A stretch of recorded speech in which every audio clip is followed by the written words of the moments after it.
What's up? What's up? What's up, guys? Tuesday night, coming at you with Comic News Weekly, like we do every Tuesday night at 9 p.m., live on YouTube or available on replay. Or also, we always have that audio podcast available.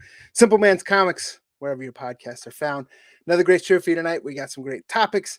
We're talking about a new Batman villain, which it seems like we're talking about a new Batman villain quite often, but we got a new writer with the new villain. And we are talking some Mandalorian, we're talking some Guardians of the Galaxy, and we're talking about some supply chain issues that's going on all around. But before we get into those, let's bring the panelists in. We got an A2B2 show tonight. That's right, coming in with my other B2 himself, Mr. Brian McClay from Tales from the Flip Side. Gotta love those A2B2 shows. There's like a part in the beginning of the intro, right as it switches from the intro song to you, where it always sounds like somebody's like breaking a pool, like playing pool. And every time I hear it, I'm like, who's playing pool? And then I realize it's somebody, it's your damn intro song. So thank you for that. It's Tom Cruise, Color of Money there. Yeah. So we got the B2. Let's bring the A2 squad into the house. It's been a while since he's been on this show, but we're always welcome to have him back. Mr. Andy Tomlin, Indy Spotlight himself. What's going on? What's up? Glad to be here. Been working too much and glad to sit down and chill out with y'all and talk some comic stuff. Yeah, I apologize for being a couple minutes late. That's totally our fault because we got caught up in a Yellowstone conversation. So if you guys aren't watching Yellowstone, make sure you're paying attention to that. Great show, but that's another topic altogether. And of course, Mr. 4K himself, if you guys haven't checked out his Motor City Comic Con video on his own YouTube channel, we have El Beardo Hefe, but you guys might know him as Comic Man Andy. What is up, guys? I just got done looking up charcuterie boards, and I'm ready to push y'all's buttons for the night. Yes. So it's a good week, short week. It's a great week for, I know, especially Andy, because we have a birthday tomorrow, right? We do. 246, celebrating 246 years of Marine Corps birthday, hoorah! But we also have Veterans Day. Love November, love this time of year, get to celebrate everyone in the armed forces, but more importantly, we get to celebrate that birthday of the Marine Corps. But with that being said, guys, we do have some great topics. We're going to get into it right now with that first one. We all know Joshua Williamson is taking over as writer of Batman. I'm super excited for this. Love Joshua Williamson. Done awesome on Flash. He's done Nailbiter. He's done a bunch of great stuff, but they're also talking about in that issue 118 with this first storyline of Abyss. We are getting a new villain character named Abyss. What are you guys' thoughts? I know we have some other Joshua Williamson fans in here. He also invented that villain from Flash with Godspeed. That got a lot of attention. What do you guys think about Batman, new villains? Do you think, hey, there's just too many new villains going on? Are we going to have another Mr. Bloom situation here? I'm anxious to hear y'all's thoughts as well. Yeah, I mean, looks cool. I'll say, I don't know. DC, Batman. I'm not thrilled with it, but you never know what it'll do. Could be something to hold on to long term. If you're looking to spec on the character, I think it'll take a while for it to come around. But I mean, you never know. Yeah, it's also one thing to bring up is this 118. We talked about this previously because there's covers in here that has that Todd McFarlane Spider-Man homage, right? And you got that incentive 1 in 50. So when you're getting into this incentive variants, one thing we like to talk about is, is it just for the cover? Is it just for the cover artist? What's the story about it? Is it a key issue? Is this a key issue? I don't know, but you're introducing a new villain here with Abyss. But I'm a huge Joshua Williamson fan. I'm definitely picking up cover A. And Batman, of course, is one of my favorite characters. We have talked on here about there's just as many Batman titles right now as there is X-Men titles, it seems, and they still keep growing. But there's some good stories, and I have faith in Joshua Williamson. McClay, what are your thoughts? I'm a little angry, man. I'm a little mad at this one because I've talked about this many times on many different shows that I'm a sucker when it comes to Spider-Man 1 homage covers. And you talked about it just a second ago, Wood, where, you know, they have the cool Spider-Man homage cover to this one. And when they first announced it, the book in general, you know, I was stoked because I too am a Joshua Williamson fan. I love this design on this character. I think the character looks good, and I think it's probably going to be a female from the way it looks, but we'll see. I think that's all cool and dandy, but they had me hook, line, and sinker with the cover. And then after a couple of weeks after they announced the cover was just going to be an open order, they changed it to like a 1 in 250, a 1 in 100. And I'm like, you son of a... So like that's where I'm at with this. I'm a little angry, but I still, being a Williamson fan, and think that new character looks really dope. I'm kind of on the other side where I think it looks okay. I think the only thing that really can save DC right now has got to be either Batman involved or like gritty. It's got to be something gritty. You know, it's going to save DC, and I'll try it. But man, I'm pissed off about that homage cover. They keep on getting me with those. I know, right? Oh, There's Beardo, no saving DC. Mm-hmm. I'm torn. Earlier today, while reading this article, I was like, this might be the thing that gets me into another DC book to read after quite a long hiatus or break from DC. And now sitting here thinking about this and thinking back and talking with you guys a little bit, I'm a little angry myself. I feel like this is just like a rinse and repeat. New villain, different team on Batman. Like I feel like I've had this conversation like 7 times over the years. So I'm like, what's gonna be different about this time? What's gonna really get me to hook and stay and get sink my teeth into a Batman read? Because every other time I've gone in there, whether it's a new villain or something else, it just doesn't hold my attention over time. It really doesn't welcome me with open arms and then wrap that nice little Batman blanket around me and say, sit down, bud. It's Saturday morning. Let's stick with some Batman. It just doesn't get me and hook me. And I'm kind of a little angry now. I feel like this bag of tricks has been played on me before. And I was actually it has excited been, about it and this it morning. still is. And you know what it's called? It's called frickin' Star Wars. Because they're the exact same shit. Yes. Hey, leave my Star Wars out People of are this. buying up Star Wars, and they're like, put DC, put Star Wars. It's another villain from Umbakataku. yeah, but time out. You cannot compare Star Wars to DC. You're not doing that, That's are you? because there's a Mandalorian show that everyone's crazy about. If Twilight kicks some major ass in the box office with some good Batman, you get a good Batman going on in media. People are gonna go back to Batman 2. It's gonna be Punchline all over again. Hey, I'm not defending of this way, The but I am excited for Joshua Williams. The CW's been chipping away at DC for a while now, and it still ain't getting any better. So The CW, that's like Marvel Hulu. Give me one thing on Marvel Hulu that's worth a shit. Cloak and Dagger.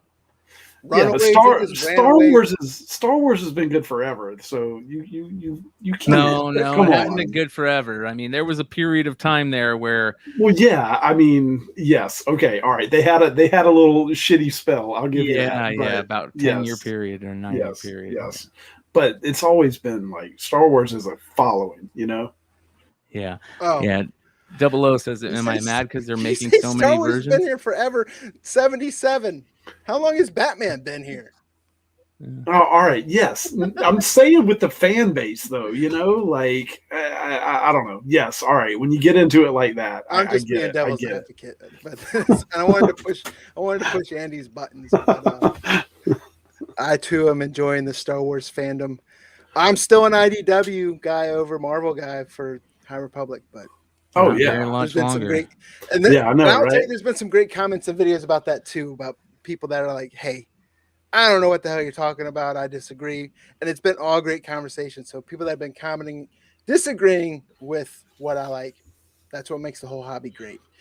So yeah, they're about to take my loophole from being able to cover Star Wars when they take the IDW stuff. So that's gonna suck. But I don't know, let us know in the chat, let us know in the comments what, I know DC isn't, as popular right now, but it'll come back around. It always does. I mean, as early as New 52 was hot and Marvel wasn't as hot, and And by the way, Unless, of course, they get Dan Slott writing Batman, then there's no hope. Yeah. I'm not mad about the making so many versions of the homage cover. I'm just mad that they changed it from a, open order to a 1 in 100, 1 in 25, 1 in 50. Yeah, they went into your pocket with it. They went into my pocket. You got it. And then you gotta hope it arrives. Yeah, that's the other thing. Like, who's shipping this thing, man? Yeah. But speaking of Star Wars, Beardo, we got season 3 production of Mandalorian going on, right? Do we ever? This was, where did it go? Here we go. Mandalorian season 3 set photos features mysterious armored character.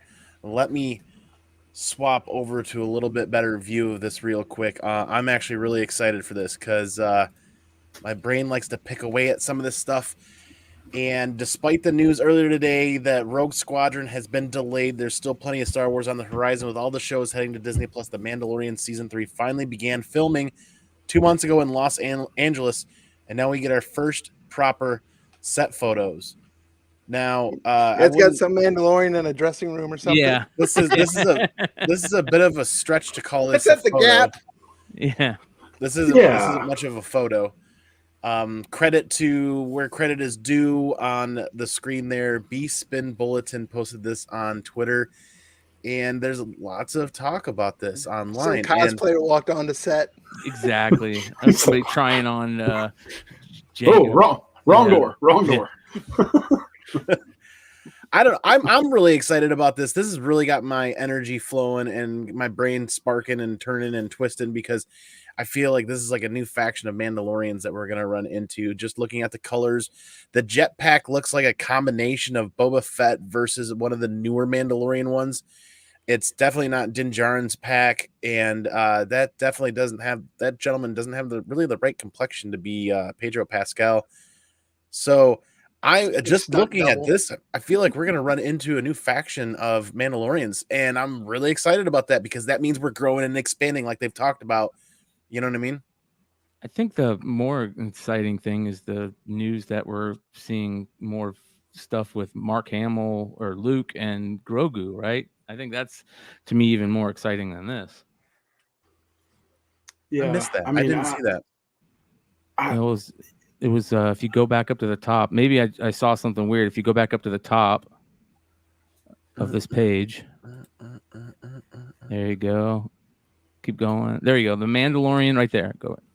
The Mandalorian new behind the scenes photo shows Mark Hamill filming scenes with Grogu. Is that old? Do you not see that on the right there? Oh yeah, this is August 2nd, 2021. Okay, that makes more sense. All right. So I think that was being an idiot. You got some hellacious eyes if you could read that. I was like, holy shit. I'm just No, I think it's awesome if they are getting into some new characters. I mean, that's what I love it. I love to see the new characters and just see how they do them. That's part of it for me, So and what Double O says right there is perfect because I think it's brought a lot of people back to Star Wars because face it, Kathleen Kennedy killed it. I didn't not like the latest Luke trilogy, but it wasn't what Mandalorian brought back that feeling as a child when I didn't see Star Wars in theaters because I was born in 77, which makes me still old, but I did see Empire Strikes Back and Return of the Jedi, and Mandalorian was one of those. When that show hit Disney Plus, it brought back that feeling as a kid of Star Wars. Yes. Yeah. Best way to put it. Best way to put it. I mean, the closest I got to it was that first J.J. Abrams trailer for Force Awakens. And then this was like New Hope all over again. But I'm excited for it. I'm excited for the new characters. And to touch on what you said, Tomberlin, is when they introduce new characters, I like how they open the canon a little bit more. And me, I'll fully admit I'm not the big Star Wars geek. I know what I know. I don't dive as deep into the lore. I don't read all the novels. I don't, I've played some of the games. I don't know everything Star Wars. So when something is new to me, I think that's great. And then of course probably late to the game because people have been like, I've been buying up all those. So it's fun for the hunt. And then if it's like out of my price range, I'm like, screw that. But I do like the excitement that it brings and bringing new characters into the show and opening up that Star Wars lore. And then I just hope they just, I don't think they will with Favreau, but I don't want to be disappointed. Well, one of the things that came out also that you hit on a little bit, Andy, is the fact that they canceled that Rogue Squadron movie, and now people are starting to talk rumorville about that being replaced with some Old Republic series, maybe, or show, which would be amazing because I think that the Old Republic stuff is going to introduce some really great characters that people will fall in love with immediately. It'll, like you said, opening up that canon to these amazing characters, these new characters. A lot of us know about some of those characters, but not everybody does. Like you said, Brian, and some of those Old Republic characters are just too cool to not see on the big screen. Yeah, I agree, and I think that's the draw of Star Wars too. Like, where is there another universe like this? Like, you think what edibles was George Lucas eating back then? And where did he get them? The main question, because might need a few of those. Yeah. But I mean, it's just so much that they can do. It's unbelievable, you know. I mean, think about it. They could drop Rogue Squadron. They could go a total different way, and I mean, not even make a dent in how much material is still left out there that could be done, you know. So it always reminds me of that quote with Kathleen Kennedy when back in years ago when the Luke saga was first continuing. And she's like, "There's just not that much material to go off of." Yeah, right. What was she on is the main question. Thank God for Favreau and Filoni. George is probably like, "Here, have some of these." Yeah. Let me show you the light. Yeah. See, you guys talk about the introduction of new characters and stuff like that in the expanded universe. That's why this article excites me so much, is just think about a new faction of Mandalorians that we haven't met that they run into. What does that mean? That means we're going out, we're traveling, we're exploring new areas. And even if it's not a big headliner character that we're looking to get introduced, it's a foot in the door. And we're ready to kick in that door and really get into not experiencing, but look at this bounty hunter side of things. When you start getting into that thought process of what does that lead into and who are you going to meet now? And the possibilities seem endless. And this just seems like we're not just tiptoeing through that door anymore. We're about ready to kick through it in the next couple of years with the Ahsoka Tano coming in and everything else that you guys have Obi-Wan, we should be getting an Obi-Wan trailer soon too. Yep. I'm actually excited about the Obi-Wan. So am I. I'm excited to see Hayden Christensen back in this universe. I want to see Anakin. I think that they really screwed him big time in how they played him off, and he was kind of a punk. And I think Anakin, horrible actor. Yeah, maybe he's better now, but I just want to see that. I want to see Anakin get. It doesn't even have to be Hayden Christensen. I shouldn't say Hayden Christensen. I want to see Anakin. I want to see Anakin get just some cool storyline. I want to see cool, like, I talked about this the other night where, one of the things in Rebels that we loved so much was that we got to find out the final battle between Ahsoka and Anakin, and we all wanted to see that. And then I could totally see them bringing him back in Ahsoka, to talk to her. And we all want to see that, that's something we all want to see. We all want to see him, say whether he was sorry or, why he did what he did. But you also want to see that cool Vader stuff that we're getting in the comics, that badass Vader, the baddest Jedi and the baddest Sith ever, Do you feel the pendulum is shifting from MCU to Star Wars U, or do you think there's enough space? Yeah, that's a dumb question to say you can't like both, but it seems like that momentum is starting to shift Star Wars, where as the MCU was when it's early, post first Avengers movie, the hype, you're starting to see that with Star Wars. But as of right now, it's all small screen. Yes. Yeah. Well, I think, and I might be wrong, but it seems like Star Wars stuff kind of starts ramping up in the winter, and the MCU stuff is more summer type stuff.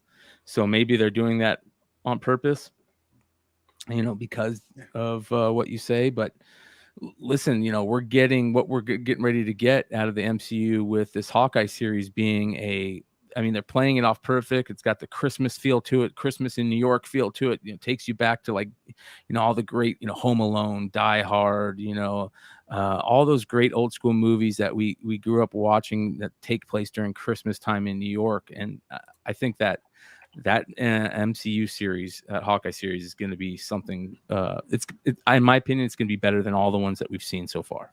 Oh, November 24th. They're saying Pizza Dog's going to be like the fan favorite there.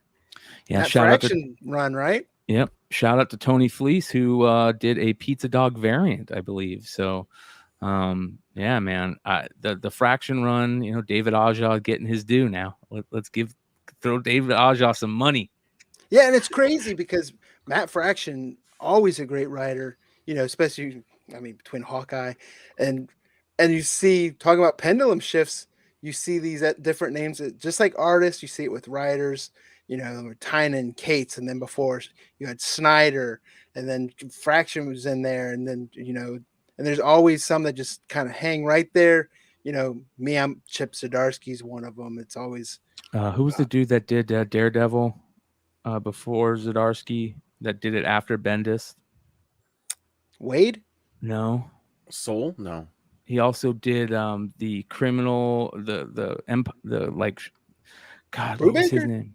Brubaker. There we go. Brubaker? Yeah. Brubaker's that same type of thing, just love everybody. He just had a new graphic novel came out, right? Yep. I don't know. Yep. Was Last it him week. and Sean Phillips? But I like haven't picked Brubaker. it up yet. I keep meaning to.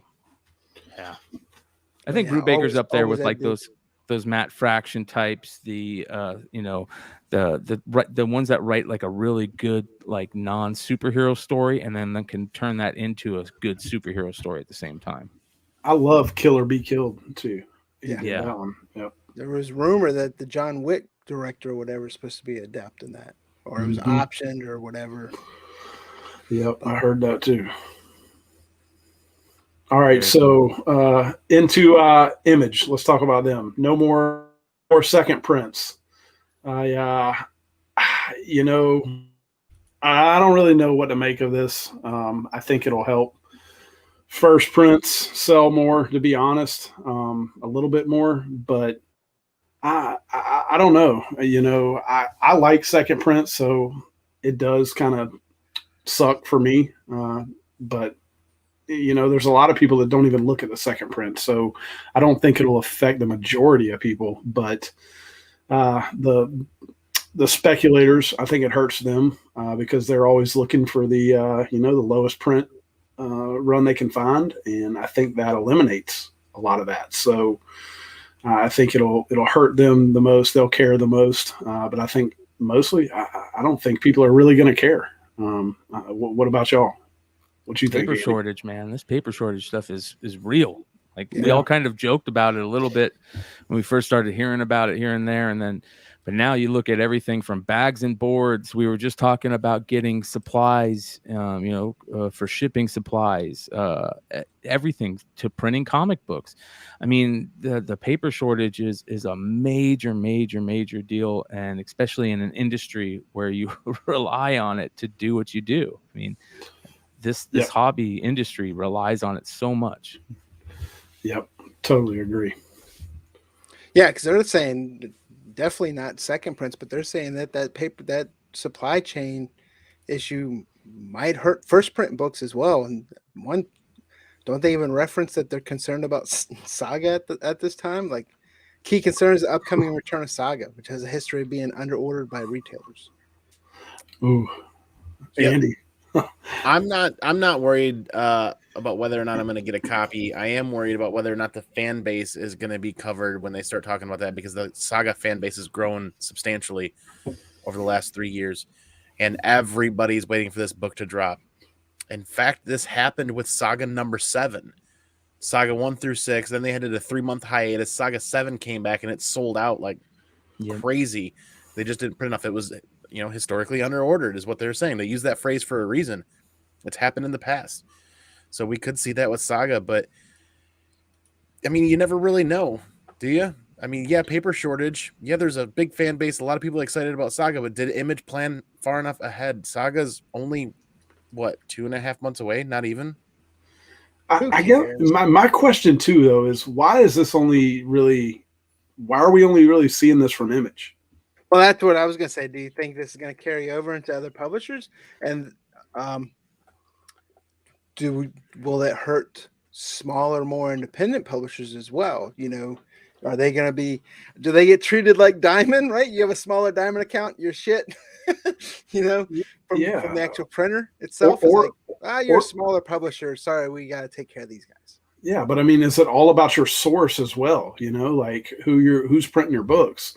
I mean, that's you're gonna see people on damn Ditto machines. Yeah, we're aging ourselves.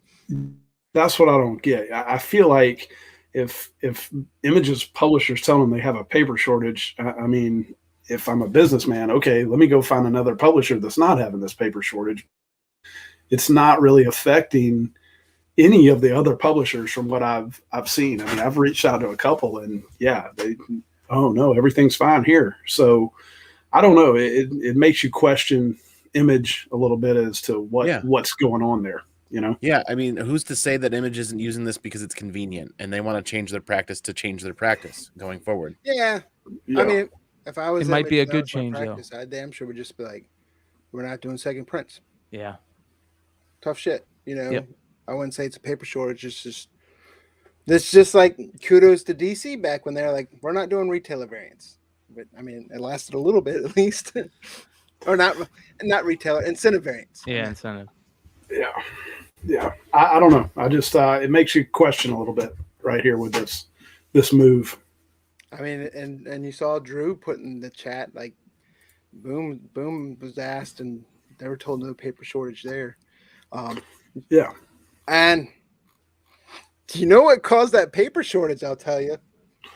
That damn Dog Days variant. They used to pull the paper on all the retailer variants for that Stray Dogs Dog Days. It's like, how many covers of that before you even get to the regular covers?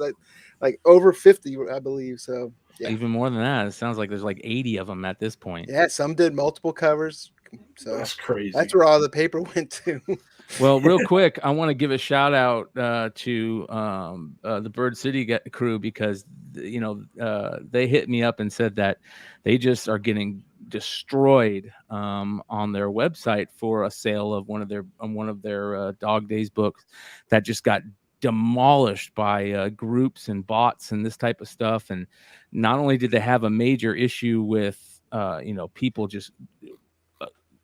just hitting them all at once with bots buying 30 issues in 2 seconds, that type of stuff, then they're having a thing where, well, hey, we might be able to up our print run and stuff. And it's the whole hobby right now is crazy when you think about how different it is when the speculator market and the exclusive game is causing big changes in publishers, how the publisher is acting. Usually they don't care about that market. You know what I mean? So I don't know. I'll be honest. I think it's a bad thing. I don't think it's a good thing. So I think maybe Image is going, hey, we need to fix something now. Like, don't get me wrong. I love it that Trish and Tony are getting all this love. They're eating. Yeah, they're eating. Let them eat. Continue to eat. Good karma. Exactly. Good karma for those folks. But can the market support 70 plus exclusives on? No, there's going to be retailers left holding some stuff, but yes. Yeah. And then when those I think that some of that's greed on the retailers that are being late to it, and then they're trying to catch the wave after But also, there's these crazy cook groups that are out there that we all know about. Like, let's just call a spade sometimes. That there's these crazy cook groups that are out there that are, don't have any care for this book at all. All they care about it is that it's a $30 flip, right? Yeah. Where there's people who out there who love Saga, who love Stray Dogs, who love Something is Killing the Children, or Berserker, and they're buying all the covers, So it's a really weird thing right now. Yeah, Ken Tanker's brought up a good point, and I don't want to get too much off the subject, but Walmart, their PS5 relaunches, they keep getting same thing crushed. Yeah. With bots and stuff like that. The card game, that's been the reason that I haven't been able to buy a box of cards from Topps.com and forever. Yeah, You know? the Topps. I got lucky and bought a box. Oh, I still have a box. The Topps. Yeah. When they first, was able to get 2 boxes in like a minute, and they sold out. And I see why I was able to get one now, because these cards suck. Yeah. The font on them is like horrible. I'm not saying the cards themselves, but the Topps design on them. It's hard to read. Yeah. It's like CBCS font. Yeah. Yes. Yeah. Yeah. Well, I don't know. I look at it again, back to the whole point of is Image doing this, is what they're doing a good or bad thing? I don't know. I could also see it as like, maybe they're trying to stop something before it gets too crazy. Yeah, but I mean, it's a trend in comics now. It's been that way for the past 2 years now. Yeah, that too. I can remember Scorpion. They were hitting Scorpion bad there for a while. Oh yeah. A lot of there's a lot of places out there that just got totally demolished, and when you don't know what it is, like, could you imagine not realizing what is you're being hit with, and you're like, what do I do?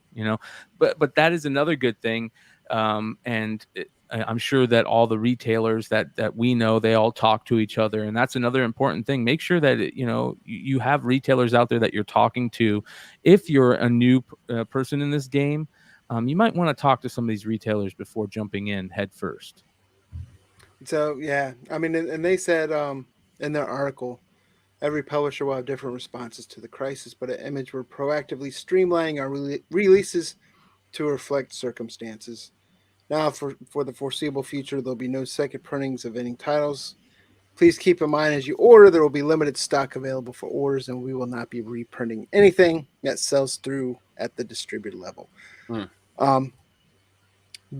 There is second prints this new comic, like tomorrow. Was it Thirst for Vengeance? Or there's a couple I noticed that have Image second prints, but going forward, and I wonder if this might strike up something else, for depending on how long this lasts, especially with Image Comics, or if Image would allow you to do this. Could you do a retailer second print? Could you do a retailer exclusive second print? Well, You could just say, hey, I want to do you're in issue 3 of Newburn. Can I do an issue 1 reprint exclusive variant? If the creative team sign off on it, right? Because you got BKV already saying there will be no store exclusives for Saga. Yeah, but if they do, that just lets you know they're full of shit to begin with, right? I mean, you don't have enough paper to print a second print, but you can print a retailer exclusive where you're going to make money on it. Yeah, I don't know. Crazier things have happened because they sell those no matter what. The publisher sells the retailer exclusives already, no matter what. It doesn't matter what the retailer does with them. The publisher's already made their money on them. So you're right. That's what I'm saying. That's a great point. Yeah. Image, last I looked, is minimum 500 per cover you do. Yep. Yeah. So we'll see, and if that happens, you'll know it's it's shady right off the rip. Yeah. And I mean, I always liked additional prings, but I didn't like additional prings that didn't change the cover art. Thank you. Or it's like, oh, here's the blue banner, like Marvel was doing with theirs. It's like the same one, just the banner was a different color. But yeah. Well, all right. Let's get into what we've all been waiting for Brian to mess up. And this Brian right here, this Brian to mess up because of that Brian right there. Let me just say, before he even tries to say it, I put Brian on the spot for this because I butchered the crap out of names. So I was like, Clay, why don't you say it? So yeah, all right. So listen, we've been getting a ton of cosmic cornbread sprinkled into our MCU lately. Cosmic cornbread, yeah, sprinkled in.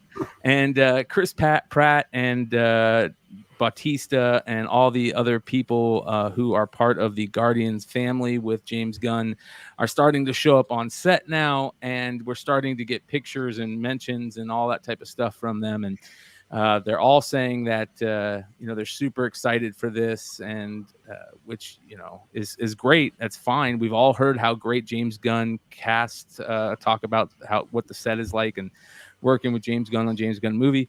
Well, the big news I think that most of us are looking into is a new actor has been added to that group, and his name is Chikwudi. Oh my God, Chikwudi Iwuji. You got it the first time. Chikwudi Iwuji. Chikuti. Chikwudi Iwuji. Chikwudi Iwuji. And he's an amazing actor. He's a Shakespearean actor that's been in a lot of stuff. He was recently he is set to appear in the Peacemaker series, which is very interesting. We know James Gunn does the Peacemaker series on HBO Max, which looks amazing. And Iwuji is confirmed to have been cast in the recent Guardians of the Galaxy Volume 3. And everybody's going crazy asking, what could he be? It's a mystery. It's a mystery. John Travolta. Easy John Travolta. Yes. So it's basically it's like they said, hey, Will Poulter, you're great. Sit down. We got this guy now. Yeah. Well, that being said, all right, let's talk about that. Okay, so we've gotten the announcement that Adam Warlock has been cast. Will Poulter has been cast as Adam Warlock. Then we got the talk of Harry Styles and Pip as Eros and Patton Oswalt as Pip the Troll, and that fun stuff. You got the Eternals movie being all about cosmic, celestials and everything that goes on outside of the world. And of course, you've got the Eternals being lumped in now with Thanos, because Thanos is an Eternal along with his brother Eros. There's no doubt they're going cosmic route. And if that is the case, what they say in this article is that this is how I should have called him. Chuck has indeed joined the cast, and that Chuck has said that this is a role that every major A-lister in Hollywood has been wanting to play, and he won that role. And I didn't think of it until Wood said Silver Surfer. And if that's the case, man, I am excited as all hell. Thank God. Let's get some Silver Surfer action in here. Let's open up some Annihilation. Let's get Thanos back if we can. I don't care. Let's get all this cosmic craziness going, because I think there's a lot of great stories to tell, and that can be in its own thing. I think that's kind of how Marvel was for a while. They had their cosmic stuff going on and the stuff going on world, So let's turn the cosmic MCU into its own thing. I'm all for that. And not to mention, the next Thor movie is going to be. Great point. That's the other. So and at the end of Eternals, so the Eternals was good. I thought it wasn't terrible. It was like what I tell people is about a 7 out of 10, 4 out of 5 type thing. It wasn't amazing. Would I see it? Would I go to see it again? No. The key to me is it set up what we need going forward in order to see all these great names, and in order for them to be part of the whole MCU continuity. That's what they're doing. They're just setting all that up. Maybe they use the Eternals because the Eternals are the easiest throwaways, right? One and done type movie to do it, because of how they killed off the big bad in the movie and that type of stuff. That was kind of weird to me. But again, the end credit scenes, just like the end credit scenes of all these other movies that we've gotten recently, have just been so exciting to set up what we're going to see going forward. Yeah, no, I agree. I mean, if it does happen and he's Silver Surfer, I mean, it could open up so much, and that would be cool. I'd like to see it, Yeah. So I'd be down for it. There's a couple things also is James Gunn under contract to do any other Marvel movies after this? I know DC's been signing him up for more as well. And we know this is most likely Bautista's last time playing Drax. He's pretty much said so, right? And I hope they don't kill him off. Gunn's already said, they're going to kill him off. Yeah. Oh. And Gunn said he's, it sounds like they're going to kill off quite quite a few, or like I think they said like this is the last Guardians movie with the team as we know it. Which we all understood that, right? Mhm. Especially at the end of Eternals. Yeah, what you said. I haven't seen it yet. Okay, well, at the end of Eternals, I'll give it away. That end, which everybody's already given away. That end scene with Harry Styles as Eros is basically setting up. It totally feels like it's setting up the next Guardians of the Galaxy movie. Is the best way I put it. The feel Gotcha. of that little scene, the comedy. Guardians is really comedic. That's totally where you get that feeling. It's And then comedic because James Gunn made it that way, which was so great. yes, That could have gone really south. oh yeah, man. Game changing. Guardians of the Galaxy changed the MCU, right? Like MCU was good and stuff, but it was nothing until Guardians of the Galaxy. Yeah, and then Yeah, Taika Waititi said, "Hold my beer." yeah. And it made it. That movie made it to where you could go pull characters that weren't necessarily fan favorites and turn them into like just badasses on screen that everybody wanted to see. So, yeah, that movie did a lot for Make the kids love a MCU. raccoon. Mhm. Exactly, and adults. Yeah. Yeah. I'm gonna play innocent bystander here and just be like dead honest. Continuity overload. I'm desperately looking forward to this movie, to be honest with you guys. And the fact of potentially seeing Silver Surfer is amazing. But then when we start dipping into a lot of the other characters, a lot of the other things that are going on, for me, I'm gonna sit down, I'm gonna watch this movie, I'm really gonna enjoy it. But that's it for me at the end of the day, and maybe a couple of books that might tie into this, but there's so much MCU continuity that is just one giant black hole for me that I'm not spun up on. I honestly am feeling a little lost in that MCU ocean, and I'm sure there are a lot of other people out there watching this right now that might feel the same way. So I'm looking forward to being entertained, though. Like, seriously, Guardians of the Galaxy is a fantastic movie series, and I'm really looking forward to that, though.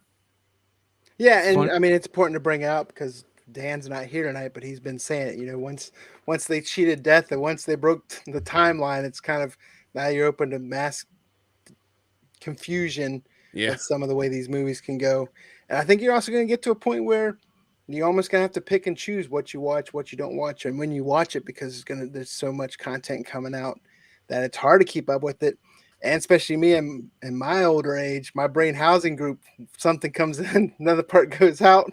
Usually it's names, but You're such a Marine. it's hard to it's hard to remember everything. I gotta take notes. I'm gonna be taking notes in the movie theater I'll be the guy pissing off everyone with a nightlight on. Like A1 and A2, like Star Wars over here isn't quite giving us that same overload continuity. I feel really comfortable there. So if Marvel could, I'm kidding. That was a bad joke I was trying to run with. Say, wait a minute here. I know. It was just terrible idea of a joke. I'm here to push your buttons, right? But yeah, that's what we do. But Yeah. let us know in the chat who's excited. I'm excited for Guardians 3. I'm excited James Gunn's returning. I know some people didn't like it. I did really like James Gunn's Suicide Squad. So yeah, I agree with Cantankerous. Yep, I think the peak of the MCU is definitely behind us. I think it's because we're almost numb to it now. You have to.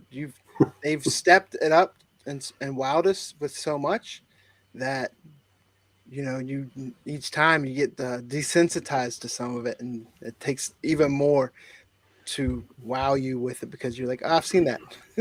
Yep, they need the wow factor back.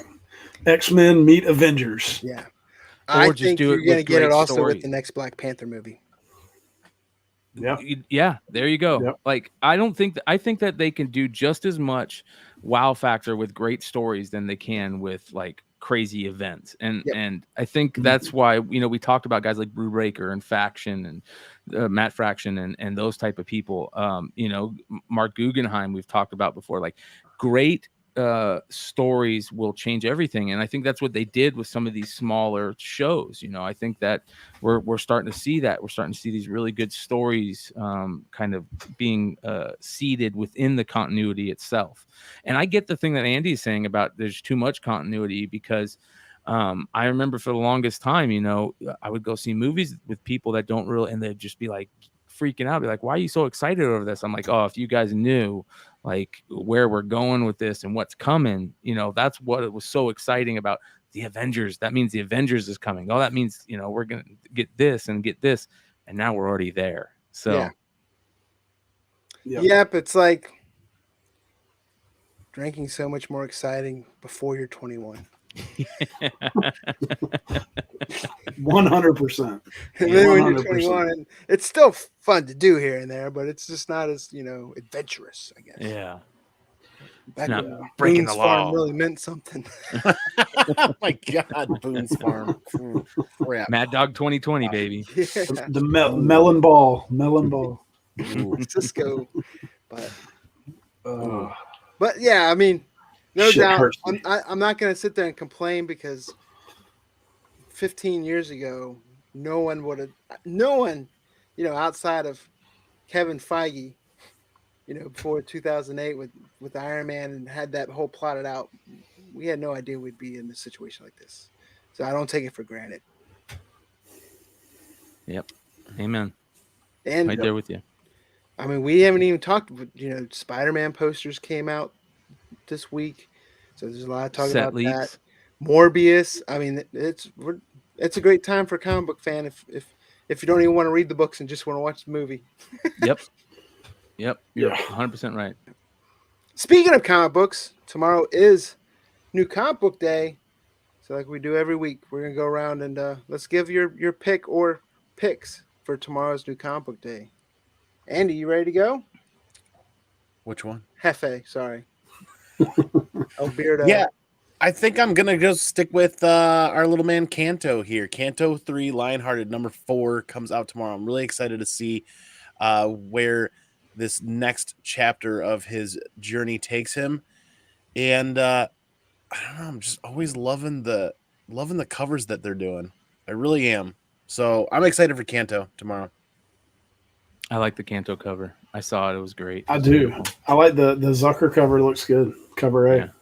Actually, yeah. While we're still on this topic, I finally got it pulled up because I didn't do it a minute ago. But the Zucker 1 in 10. No, Zucker's the A, isn't it? The Zucker's the A this time? Yeah. Ooh, that is great there. I like that. The 1 in 10 doesn't do it for me, but the Zucker cover is badass. Mm-hmm. I was thinking Zucker was always doing the 1 in 10s. No, usually he does the A. He's been doing some 1 in 10s though, but his really cool. The House from Dark Horse, that trade paperback's hit, and it's doing really well too. If you guys haven't picked that up and looking for a good trade paperback, especially if you like horror and World War II stuff, The House from Dark Horse is a good one to pick up. I almost bought some original art from him from The House, but it's since been cleared out. Yeah. Not bad. All right, you can go ahead and throw that back up there, Andy. My picks this week is this one based off of just cover alone because I'm not a fan of High Republic, but this cover, I love Phil Noto, and this is just a really great cover right here. So I'd pick this up off cover alone, and then I have another cover alone pick. That one reminds me of the Army Man toy you got as a kid, the parachuter that you would throw up. Yes. The next one is this amazing Rose Besh cover. Ooh. And I am such a Rose Besh hater. I thought her Boland homage to Wonder Woman was terrible. I thought that the connecting Miles and Gwen covers were even worse. But she's put out that I really like that black and gold Wonder Woman, and which is crazy right now. It's going crazy. But this cover right here is pure fire. This is NYX number 1. They have multiple versions of this that they're going to do. I think they're going to do it. One with a trade dress. One is a black and white. Why would you buy this in black and white? Like, why would you seriously? I like that. Like this over the color? No, not over. I like it in Okay. addition. Being a completionist collector, I'd have to have both of them. Yeah, I think that the color on this is just the fire. The fire is bad. That looks good. Bad in a good way. Yeah. So this right here is probably the only if in my opinion, if you only grab one book this week, this is the book to grab. So. Yep. That is a good one. I'm going with What's the Furthest Place from Here. Yes, I forgot about that. Same creative team as Four Kids Walk into a Bank. Yeah, Matt Rosenberg. Yep, and I like They're the signing one. at Third Eye Comics. Nice. I like the 1 in 25, the Martin Simmons. Yeah, here Simons, it is. however you Yeah. say it. Prisen's nice too, though. Is this Yeah. is this the 1 in 25 right here? No, it's the one with the vinyl cover Oh, right there. yes, that is Yeah. good. Yeah, all the The second really, row, the one on the left there. Nope. That's No. Scotty Young, I believe. Yep, right there. That one. That one is, I don't know, Simmons stuff or Creepy. Simons, however you say it. It's got that distinct look to it, Yeah. and I don't know. I love that cover, and I can't wait to read the book. So. Who doesn't love Matt Rosenberg? I think that Matt Rosenberg and the creative team on this, the Bendis cover. yeah, Mhm. have really put on. They always do great covers. They always got that, and they have the best way to put it is like, you ever walked into like that like local record shop like that always smells like Nag Champa when you walk in, and they're like, it's just like it's a mix between a head shop and a record shop. Like they have that aesthetic on their covers. They really hit that type of aesthetic, which is amazing. And then they did the vinyl with it, where you could get it and you can get these vinyls, which was really cool. That is cool, for sure. Yeah, Waxwork Comics that used to do stuff like that too. Like, well, they sold a lot of vinyl anyways, but they had some horror comics that you could buy like a little soundtrack too for it that had like some horror. It was always pretty cool. Yeah, that's great idea. And I love being able, like back in the day when they started putting out vinyls that were different colors and like see-through vinyls, and like that was my era of being in that type of shop all the time. And it totally takes me back to that time period with these It's like collecting marbles, but yes, vinyl. yes, you're 100% right. And Nag Champa. You guys have me sold on this. Triple. This is listed right here, right on the screen there. Triple-sized first issue. The world has ended. All that remains are gangs of children living among the ruins. That right there. I'm gonna have to pick up a copy. I'm sad I didn't pre-order this. I must have missed it in previews. Yeah, well, Tyler and Matt. So it's Tyler Boss and Matt Rosenberg, who also did Four Kids That Walk into a Bank, and you guys remember all those great variants on that run too. So yeah, CBSI variants. Speaking of variants, there's a foil floating around of this one as well, and I'd love me some foil variants. Where's the foil? Which one? It's not on here, so I'm thinking it's a store exclusive that just hasn't been added to the to the League of Comic Geeks yet. Yeah, this is a crazy color cover too. Jenny Frizen did a 1 in 75, and then she did a 1 in 100. 1 in 100. Yeah, both. The Annapolis location, which is their flagship, and then the store down here is going to have Matt Rosenberg signing. It's either this Saturday or next Saturday. I want to say it's this Saturday. This is the cover that supposedly you guys really want to try and get. Is this 1 in 50? People are going to be. They have a 1 in 50 that they're going to do. I think with each issue, they said that it all connects and forms a big map of the town. Ooh. Oh wow, that would be cool. Yeah, that's kind of cool. I mean, how many shops out there are going to order? I can't imagine. I think my shop might order 50 of these. I'd order more knowing there's not going to be second prints. I'm kidding. Yeah, I mean, there'll be more of them you think though because of store exclusives. I mean, that's where these will all come from. Yeah. I mean, leading into I don't know, man. I mean, we're right on the cusp of the holiday season. There's that to consider too. That's a good cover too. Yeah, I do like that. They're all great, man. They're just really good. Yeah, I got high hopes for the series. I think it could be good. That Gallagher one kind of caught my interest until I clicked on it and enlarged it, and I'm like, it almost looks too realistic for me. Gallagher does that sometimes where it looks too real. Yeah, that's like Raza. Yep. Yeah, I agree. I really want to read this now. Yeah, Andy took my pick. No, I'm kidding. That was one of them. But I'm also excited. You guys are going to think I'm a DC homer here, but I'm going with it. Robin and Batman #1. We got there some good old Jeff Lemire, Dustin Nguyen, if I hope I said that name right. And people like new costumes. just like we had the yellow Daredevil costume. Supposedly we get like a old school Robin costume, like his training costume when he was first training under Batman.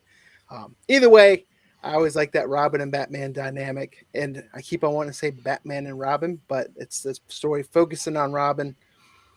And we're tying into, we're gonna have that Robin's storyline coming up here not too long for now. And I also like that 1 in 50 Dustin Wynn variant for it. Yeah. What was the one you just had up? That's the like 1 in that. 50. Is it? I Yeah. like that one. No, this is the 1 in 25 Albuquerque. Yeah, the 1 in 50 Raphael. it's like red and kind of similar. I don't even know if they have it on there, but This one right here. yeah, it's not on there. No, it's not. But the other one I was going to bring up, we're getting into Christmas, and if you like Christmas covers, this series always has great covers. But that Edgar Allan Poe's, Yes, yes, I know Snifter? exactly. Yeah. Snifter of Death #2. Yeah, I know exactly what There you're it is. talking It's about. up over Yeah. to there. You go. Great They've cover, man. always cover, got right? some. They've got some good covers on that series in general too. It's almost like That's alfalfa. good. That is good though. Oh, Yeah. imagine The only other one I was finding. going to say, for people that like negative space variants, Miles Morales Spider-Man #32 has a Chris Anka negative space variant coming up. Yeah, that's a good one. All pink. Yeah. Too bad that damn suit's so terrible. I know, right? God. But, Yeah. and what Ben Reilly takes on Morbius in Spider-Man 78 tomorrow, I believe, right? Yep. Well, you talked about the snifter, the Edgar Allan Poe snifter. You know what this that cover reminds me of? It reminds me of Trading Places with Dan Aykroyd and Yeah. Eddie Murphy. Yeah. Yeah, when Dan he- Aykroyd there. Yeah, that reminds me of Dan Aykroyd when he was in that movie. Oh man. Yeah. Again, nostalgia. Nostalgia is an amazing drug. Yeah, Venom does come out tomorrow, and everyone's talking about Al Ewing. I'm more excited for Ram V on writing with that than I am Al Ewing. Yeah, I'm kind of getting tired of Al Ewing. Yeah, Ron V he's a stud. I'm telling you, he's good. Yeah, so, and I know Rhino there was probably upset none of us mentioned Venom. I added it to my polls last second today simply because I'm like, all right, it's another #1. It's a new start. It's Al Ewing, and I'm like, I'm gonna give this a shot. I'm gonna give this a chance. I'm not normally. I dipped my toes in that pool for a little while, and it was a bit much, and now I'm gonna get back into it. Yeah, let's see here. It's got some cool covers on it. That's for sure. A couple cool covers. That one's not bad. Ooh, Yeah. How it's got the skeleton. I think that's cool. Yeah, There's a just lot of remember League covers. of Comic Geeks, they show retailer and publisher books. Yeah. holy crap! Yeah, there's a ton of them. Holy crap, Ryan! I'm sorry, man. Good Good one getting all lord! those, Mr. Hayslip. Yeah, Holy Here's shit! your Mike Mayhew variant of the year. You're going to see Ooh. Mike Mayhew do all sneaker covers for the rest of the year.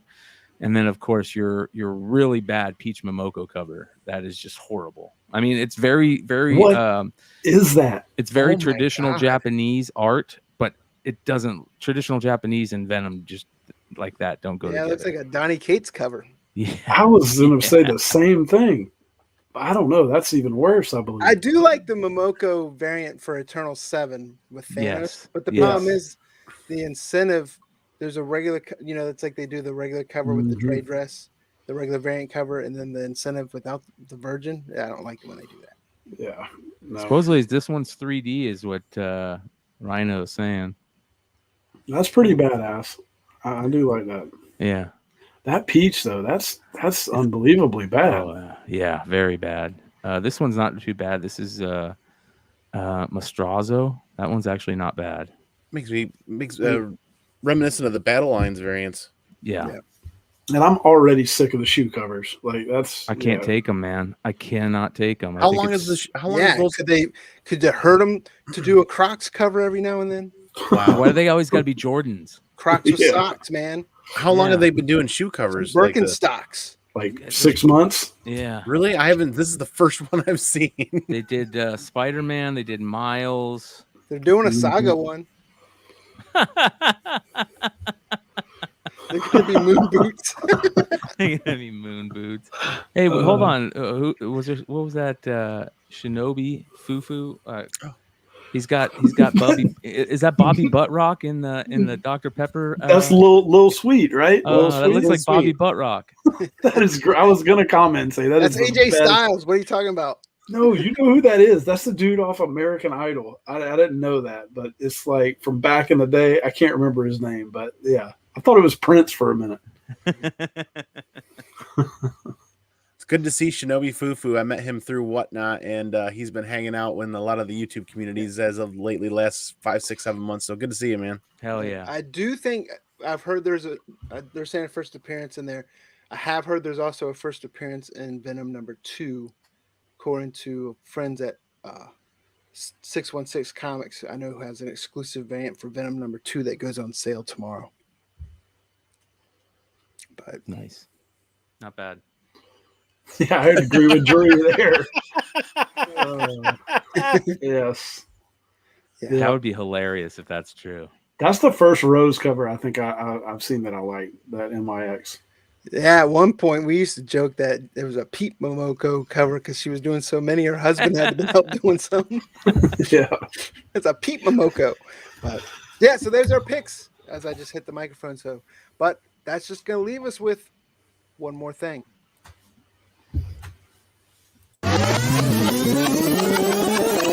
All right, one more thing. Let's go around and each of us sign off with what you guys got going on, what you want to talk about, whatever it may be. One more thing from each of you. El Beardo, what do you got for us? One more thing. I finally butchered together all of that Motor City Comic Con footage, and I'm actually pretty proud of, even though it's definitely not the best video you'll ever watch, but head over to the Comic Mania YouTube channel, give that a look. I'm extremely excited because I've challenged myself to try something different and try something new, and I've learned so much by creating that one video, and that means I can't wait to do the Baltimore video next because I'm running a little bit behind there, but that means I get to do that all over again for C2E2. It's an amazing experience to go to a convention. It's even more amazing to vlog it, figure out how to put it all together, do it in high quality, not goof things up, and then the things that you do goof up, you learn from. So I'm excited that I learned quite a bit from that. The video's up there and posted. I would love other people's feedback if they have the time. It's a short 20-minute or less video. And then we've got a Whatnot auction going on this Friday, 8 p.m. It's time to get back into the driver's seat there now that we're done doing some traveling for the conventions. And it's time to, I have no room left for more books coming in. I got to get books out. I really do. So I'm going to find as many slabs as I can put up for Whatnot this Friday. Nice. Well, speaking about Whatnot, mine is going to be a little bit Whatnot based. I talked to these guys a little bit before the show. Shout out to Big Leg. He did a really cool little just off the cuff charity auction coming up for Veterans Day and Veterans Week, I guess you could call it. So if you guys follow, the community on Whatnot, all these guys here. Shout out to all the people that we've talked about before. Shout out to the Hive Boys. Shout out to Big Leg who already did it. Shout out to anybody that is going to do it. I think that this would be a good week to throw up a couple of books for some type of charity auction. 1, 2, 3, 4, however many books you want to throw up. I love Marine Corps. Say it again. Yeah, so, I'm glad you brought that up, Brian, because I'm gonna do a couple of books this Friday. Brian was done talking. Yep. I'm just messing with you. Go ahead. I'll do a couple of books this Friday on my Whatnot auction for the Tell Valhalla project. There we go, and that's what I think is important. I know that sometimes it isn't easy for you veterans to say that you were veterans and to talk about it much. You just feel like it isn't necessary sometimes, but me being a non-veteran is telling you that it is necessary. So if you are a veteran and you are in this community, definitely let us know. It's something that we can at least just say thank you for doing that and being part of this community on top of it. So that is my what were we thinking or whatever it is.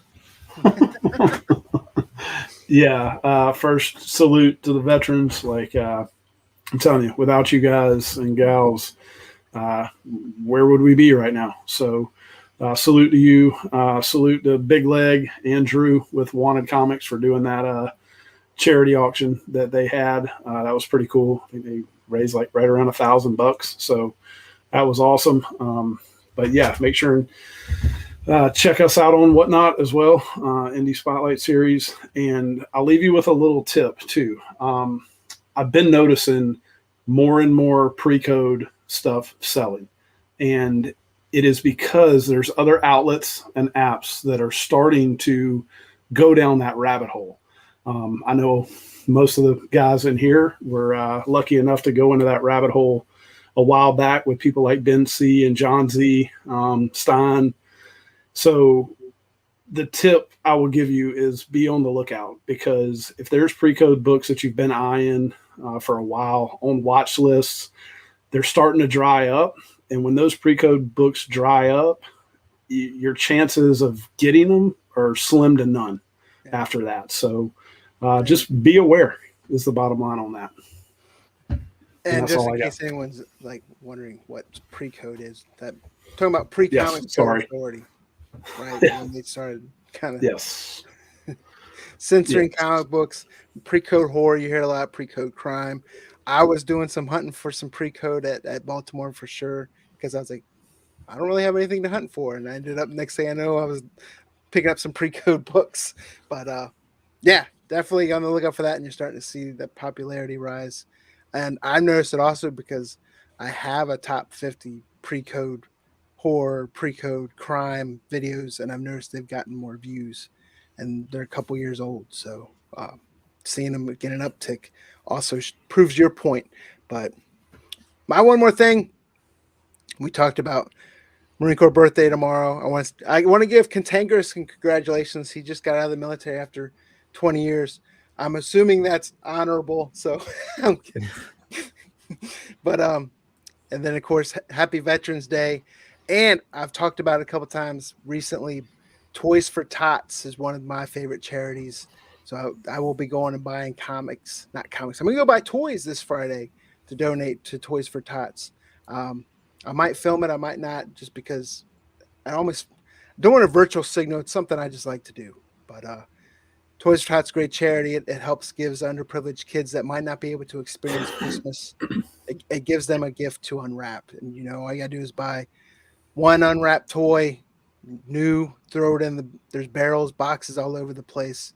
Just throw it in there and it helps people out. And one thing about it is that charity, the Toys for Tots, it helps people in your community. You can do it to the main Toys for Tots charity, but they have chapters that it actually goes to, hey, you're helping out people within your community itself. So again, that's our show for tonight. I will say that Comic Man Andy and myself will be joining MVP, right? There's a live stream tomorrow with a bunch of Marine Corps veterans, comic book YouTubers celebrating Marine Corps birthday. MVP, was it Maxfield Von Priestley? Am I saying that right? Look him up on YouTube. We will be joining there. I'm sure I'll start sharing out links, but we're going to have a fun little, I don't know what's going to happen on there. You get a bunch of jarheads. Well, I guess we're just going to eat crayons, have a crayon buffet, but don't take my green ones. Yeah, but I like the strawberry ones. But either way, thanks again, every guys watching week in, week out. We appreciate people in the live chat. Appreciate you guys on the panel every week. Every 3 weeks for Tomberlin. I'm just kidding. Oh, come on. I'm getting a hard time. I'll be back next week. No. But thanks again, guys. And with that being said, it's Brown Superman's Comics. See you guys in the next video. Peace. Look. They talking like they don't know a king when they see one. See him in person, he take it back like a refund. Ballin' with my brothers on my playing D1. Daily checking chicken, he gon' spin it, watch